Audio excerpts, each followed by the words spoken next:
Hey everyone, welcome back to my channel Keep On and On Learning। आज हम लोग नए साल के साथ नया चैप्टर शुरू करने वाले हैं। ये जो मैं लाई हूँ स्टिमुलेशन टीचिंग, ये आपके बीएड थर्ड सेमेस्टर का एक पार्ट है जो कि गूगल्स वगैरह पे मिलना बहुत मुश्किल हो जा रहा है, इसलिए मैंने ये आपके लिए वीडियो बनाई है।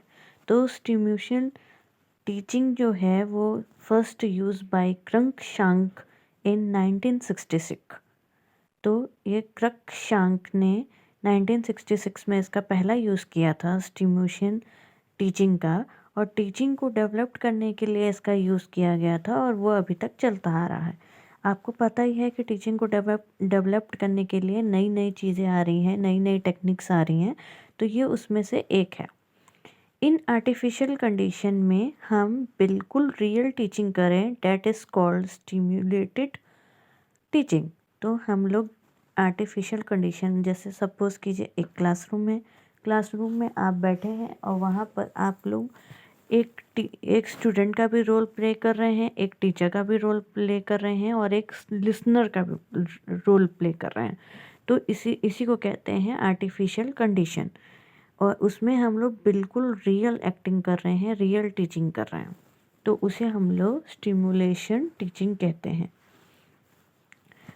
आज हम लोग स्टिमुलेशन टीचिंग के साथ उसके एलिमेंट्स के बारे में भी पढ़ेंगे।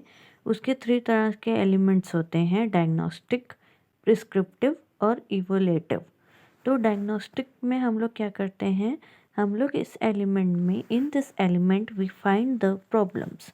तो इस एलिमेंट में हम लोग प्रॉब्लम को फाइंड करते हैं कि जो हमने टीचिंग की है वो कहाँ गड़बड़ हो रही है, कहाँ प्रॉब्लम्स आ रही हैं, और ये सारी प्रॉब्लम्स को हम लोग फाइंड आउट करेंगे। प्रिस्क्रिप्टिव एलिमेंट्स में हम लोग क्या करते हैं, in this element we give the solution of the problem. तो डायग्नोस्टिक में हम लोग ने प्रॉब्लम को फाइंड कर लिया, क्योंकि प्रॉब्लम भी तो फाइंड करनी है। अगर हम लोग प्रॉब्लम नहीं फाइंड करेंगे तो हम लोग सोल्यूशन कैसे देंगे। Firstly we have to find the problem. In the diagnostic, we have to find the problem, and in prescriptive elements, we have to give the solution of the problem.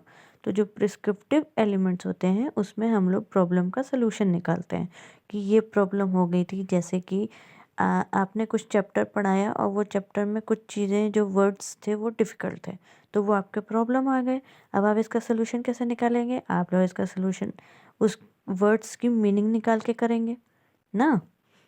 तो उसी का हम लोग सलूशन निकालते हैं prescriptive में। और इवोल्यूटिव elements में हम लोग क्या करते हैं, जो प्रॉब्लम का समाधान, the problem which we have solved, वो सही है कि नहीं, सलूशन सही है कि नहीं, ये हम लोग फाइंड आउट करते हैं और इवोलेट करते हैं सलूशन को, कि जो हमने सलूशन बताया है वो सही है कि नहीं।